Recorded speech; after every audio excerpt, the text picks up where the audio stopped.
everyone, welcome back to Blue Heart Craft Catch-Up, episode number 103. Welcome back.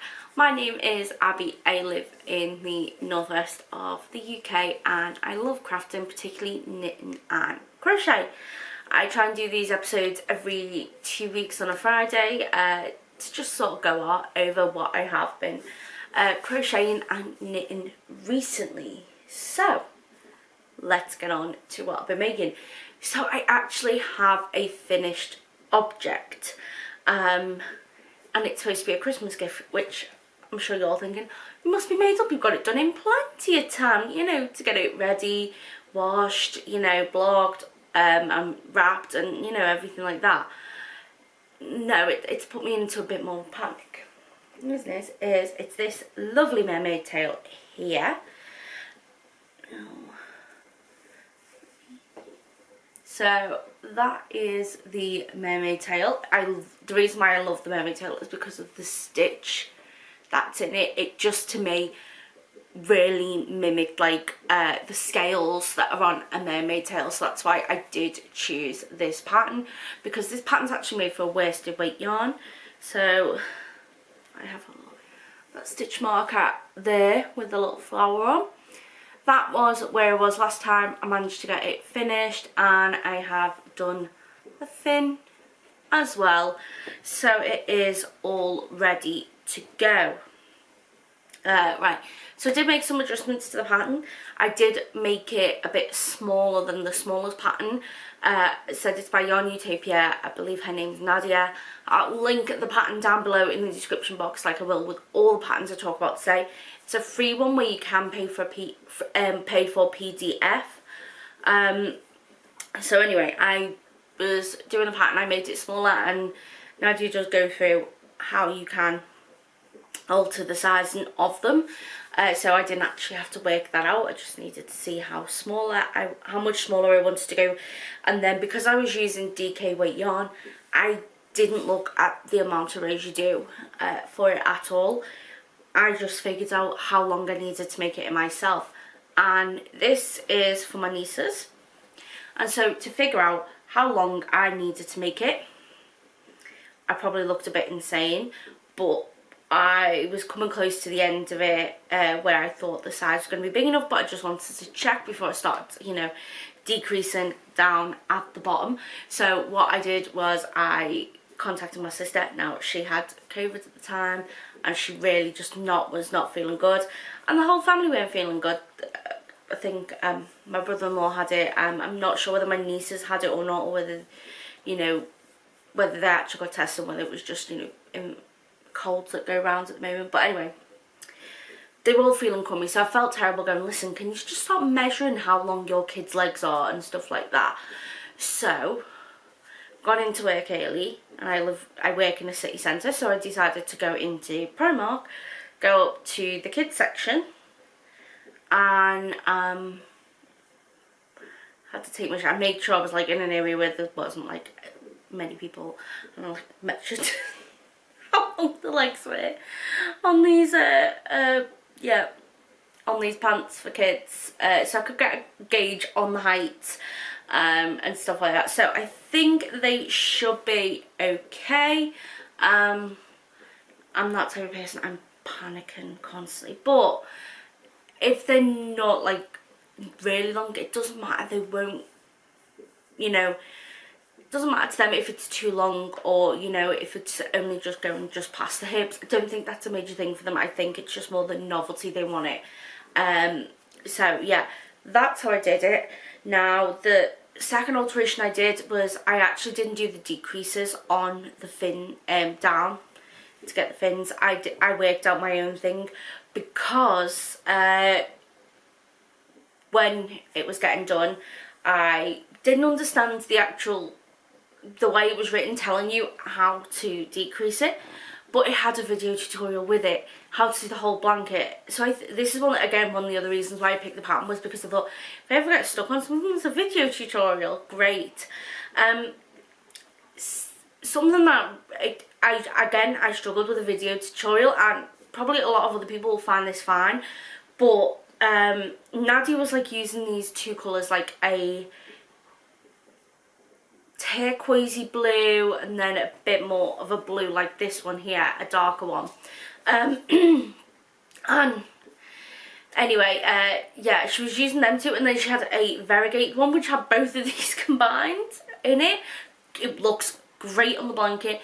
Made it hard for me to follow as a tutorial, as I was struggling to see what was which row, if that makes sense.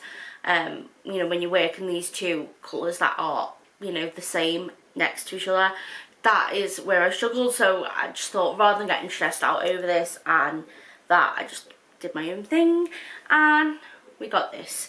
So yeah, it looks great. Oh, and the third thing I did is Nadia has you do it like at the top here with the opening all the way down, and then you seam it up.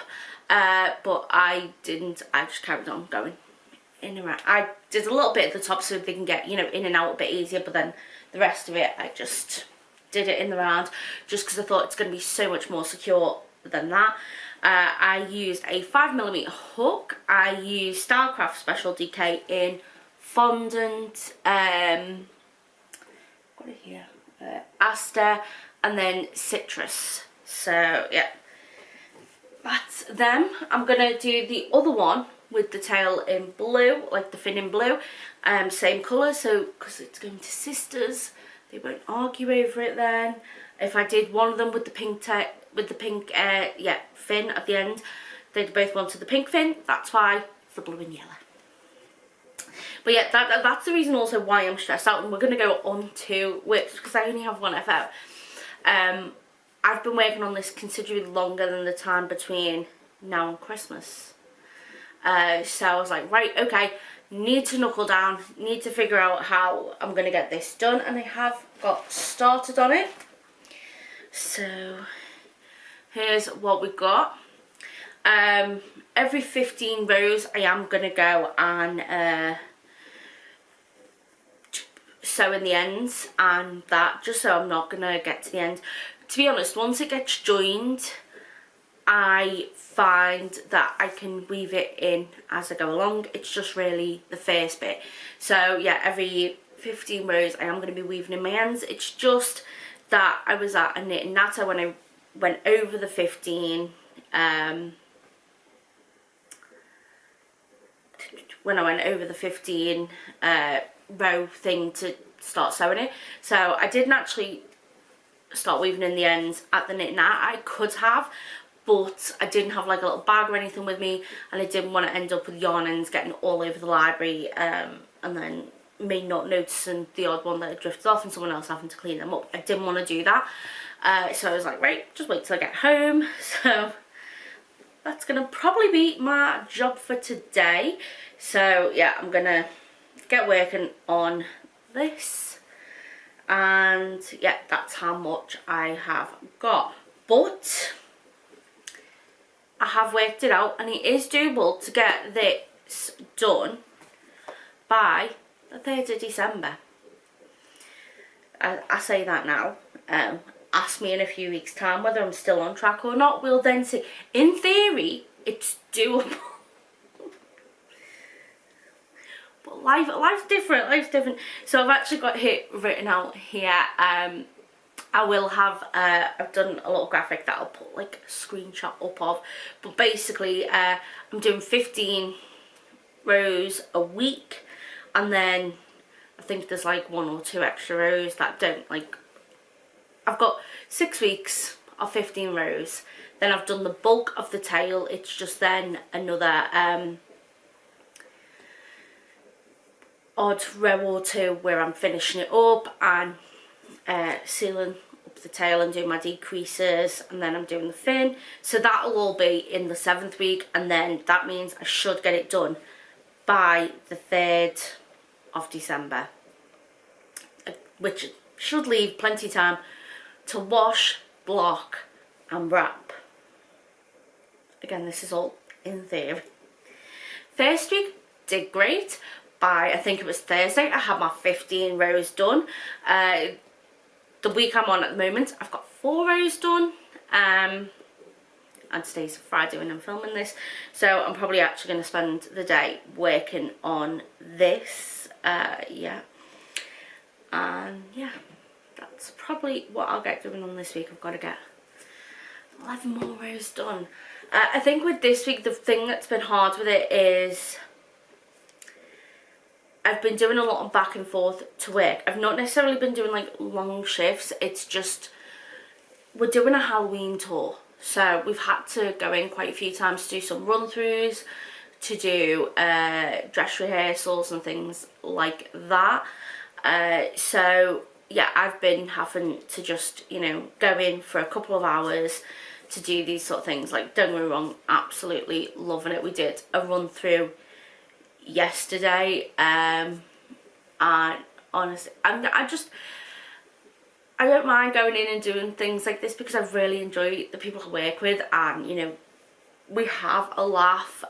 Like, some of us walking as we were leaving last night, and like, you know, we were saying, listen, I'd go out for a drink with any one of my co-workers. It's not like, you know, I only want to deal with them in work. I'm very fortunate in that case, because we are quite a small team as well. That really helps with, you know, getting on with everyone. There's less people there to potentially not get on with. But yeah, I think we all have those, like, you know, those same vibes and all stuff like that. So yeah, but basically what I was trying to say is, because I've just been doing those short trips into the city centre every other day or so, it's not really giving me much time to be able to sit at home and work on this. If I was, you know, going in and doing like a full day at work, I may take this from the bus, but because I've been having to go in and every day you're taking something new in to do with your costume and stuff like that, I've just been like, less things to take in, the better. So it's just been a book from the bus rather than taking any crochet. To be honest, I don't take a lot of crafting anymore on the bus because recently the buses have gone absolutely terrible. You'll be waiting for a bus for half an hour and then 2 or 3 turn up. So you end up like quite often on really overpacked busy buses, so there's not the room to be able to sit and crochet like they used to be. What my life like they used to be, but anyway, yeah, so that's the priority whip. In 2 weeks time I may come on and may be like, right, I've got this. Hopefully not, but yeah, that's the main thing. But let's get on to my other whips, because that's not actually all I've been working on. The next whip, it's a nearly finished object. I can't even count it as a half finished object, but technically it's not. Like, I mean, from this side, it looks like the only thing I need to do on this sock is to weave in the end. If you go on this side, you see there's a massive hole.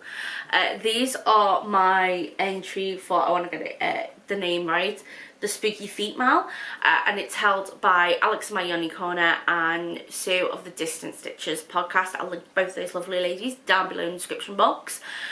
Yeah, it was just basically a cal where you did socks that spoke to you of Halloween. I decided to get a bit creative and to try and have them looking like the witch with the ruby slippers on from The Wizard of Oz. So that's what I've got here. Yeah, I just did this my own. I just did a vanilla sock pattern, but when I was doing the colour work, I would turn at the end of every row and just go back, and that's so that if you have a little look on the inside, I'm not carrying floats around. Just because I've been carrying a float of yarn for like 30 stitches, like without a break, because I do 60 stitches in a round, and I just thought I won't get the stretch in the socks then because of those floats and because of how long they are and things like that. So I was like, yeah, not gonna do that. I thought it's not too good. If it was shorter colour bits, I'd have carried it round, no problem, but because it wasn't, I just did the forwards and backwards, turning on each row, so knitting and purling, and then just as I was switching the colours, you know, just weaving them in together to make sure that, you know, there was no hole on this side. But yeah, this one's completely done, and this one, right, I'm on the rib. I don't know if you can see because it's black, but I'm on the rib. Yeah, so I'm practically fully done with the socks. This one, again, also got a massive hole in the sock. But it's not an issue because it's supposed to be there. Well, it's not like going to be supposed to be there in the finish, but it was part of, like, you know, the design. You had to do that. So yeah, I'm using 2.5mm needles for the sock, and then for the rib I go down to a 2mm, and I'm using Drops Fable in black, off-white and red. So that's what we got there. And what else? Oh yeah, this is what else I want to talk about with the socks. I'll show it on this one. So I actually followed a tutorial on how to hide your colour changes, and on the camera it's looking really bad, but that is just because I'm still practicing, still getting used to it. But like, if you ever look at like that one there, you can barely tell, particularly like in person. On camera it looks a lot worse, and I find that on camera they do generally look worse. Any like issue, anything that's like different with the fabric, like maybe a stitch is a bit loose or something, it really shows up on camera, whereas in person it generally is nowhere near that bad. So yeah, this tutorial I found was really good at helping me make the colour changes look not so obvious, and I'll link that link that I followed. It was dead easy on how you did it. It wasn't, you know, anything difficult, and to be honest, once I read it once, I was able to do it for the rest of the socks without having to repeatedly go back, which was handy, as it meant I could just pick it up and go whenever I was ready. So hopefully, depending on how the mermaid blanket goes, there'll be a finished object next time, which I'm so excited about. And then another knitted one. Now this was a hibernating whip that got frogged but then got recast on. I never wanted to frog it and completely not cast it on again. I frogged it because I wanted to change it up and make it a bit better.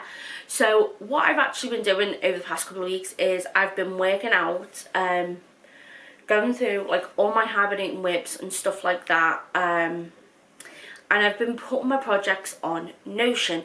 Now I got inspired to do this by Michelle of the Giddy Stitch, and she does have a video on how she has Notion for her projects, and I started like creating Notion, using Notion to like sort of arrange when I'm putting videos up on the channel. Makes it easier if I have to rearrange the dates, because normally I was doing it in an Excel spreadsheet, and it makes it easier for me to be able to sort of move the dates around and stuff like that. And also, if I film clips on one day, if I film clips for a few videos on one day, I can mark them as filmed. It's easy for me to sort and see stuff like that in Notion compared, it was sort of easy in the spreadsheet, but not as easy as Notion.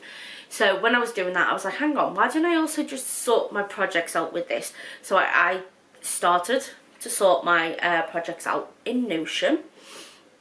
And I was inspired obviously by Michelle, as I said, but yeah, so I've been going through everything, seeing what things I want to get rid of, what things I do want to actually carry on with and keep going with, and stuff like that, and sorting them out in loads of different groups. And this was one that I noticed that I really needed to get into gear what I was doing. It's basically the Cozy Memories blanket that I was doing. And what I was doing is every time I was making a pair of socks, I was taking the yarn that I was making the socks with, and I was doing a square for the Cozy Memories. And it's because there's a lot of symbolism behind me wanting to learn socks. It's not just a case of knitting a pair of socks and like going, oh, really enjoyed that. It's a lot more deeper for me, and I'm going to do a video explaining why there's a bit more of that personal connection to me, because yeah, most people probably find it weird that, you know, I'm like, oh, I really love making, like, why I love making socks, but I think when I explain it, it makes a bit more sense. So I wanted to do this Cozy Memories blanket. The problem is I didn't save the pattern that I was doing. Now, there's hundreds of patterns for Cozy Memory blankets out there. I noticed that whenever there's like a big pattern, you'll notice that suddenly everyone does their own version of it, which fine, you know, we all do our own version, we all do what's comfortable to us and what we prefer. But I didn't save what one I was doing. I also did not make a note of how many stitches I was casting on, so I realised that some of my squares were not the same size. So I've decided to frog it all, completely start from scratch, and that's what I'm working on here now. So this is what I've got so far. I've done 11 squares, got 12 to go, including the black and the red for the black and the white for those socks. What I'm doing with this is every time I create a pair of socks, I'll put the colours in. Originally, I was only doing like the main colour if I was doing a contrast heel and toes. Didn't include that. But I then decided later on, no, I do want to include that. So with me restarting it, I was able to do it. So this here is the first ever pair of socks made, was in this blue. And this was the heel, toes and cuffs. Originally, when I did the Cozy Memory blanket, I didn't include that grey square, but now because I've gone back and done it, I've been able to add it in. So that's what I've been doing with that. If I do use a colour more than once, so this one here I used when making my socks for the Ukrainian sock along. Now when I add the yarn in for the Ukrainian sock along, I've got it here ready to go. I will not include that blue because it's already included in the blanket, and I'm also doing it in a very specific order. So it's basically like doing a granny square, going round and round. So number 1, number 2, 3 and 4. Then this is square 5, 6, 7, 8, 9, 10, 11 and then 12, 13, 14 and 15 will go there. And we just keep going round like that. And as I said, this is where I've tweaked the pattern. So I'm doing 21 stitches cast on. The middle stitch, which goes in between the decreases, I'm actually, when it gets to the wrong side, I'm purling it. Don't really even be able to tell that there. It is guard stitch all the way around, except when I get to that middle one, that is knit on the right side, purl on the wrong side, and that just creates that line. And that's what I really like, is seeing the lines of it go out, so you'll know where the central point in the blanket is because all lines lead in there. And I just saw that photo when I was, you know, looking at Cozy Memory blankets trying to find the pattern. I just saw that photo on you know, Google image search, like someone was doing it like that and fell in love with it. So I was like, yeah, that's how I'm doing mine. And then it also means that I can go as big as I want, small as I want. It's entirely up to me. I can stop it whenever. Whereas if I did it like in rows going across or in columns, I'd be a bit more limited on when I can stop, because I have to stop when it'll, you know, look okay, sort of thing. Or I'd have to start like increasing on certain ends. I think that just makes it a lot easier for me. But yeah, that's that. And then the final one, it's in a Ziploc bag because I'm doing it in an assembly line. So I've got all the different pieces in different Ziploc bags here. But what it is last month, end of August, beginning of September, I finished a Frankenstein amigurumi. That's a gift for my brother-in-law, because he absolutely loves Halloween. And you put like your sweets in the bowl and stuff like that. Now, when I gifted it to him, my auntie and uncle were at the house. So my auntie asked if I could make them for, make her 3 of them for her grandsons. And I was like, of course I will. So made by Mary, who did the original Frankenstein pattern, she actually only has one pattern for a Halloween candy bucket holder thing, and because these are going to go to 3 siblings, didn't want to do the whole same one, maybe just doing different clothes colours. I didn't want to do that because I thought, you know, I want them all to have their own and, you know, feel like it's a bit special for them. So what I've decided to do is I had a little look at her other patterns, and she has a load of like amigurumi dolls where they're all like stood up. So I've decided I'm going to do the witch, but I'm going to turn him into a wizard because it's going to a little boy and I think he'd prefer that. Then I'm doing the vampire.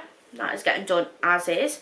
And then by using the other two patterns as a base and using the Frankenstein bowl holder, I'm going to do a Frankenstein.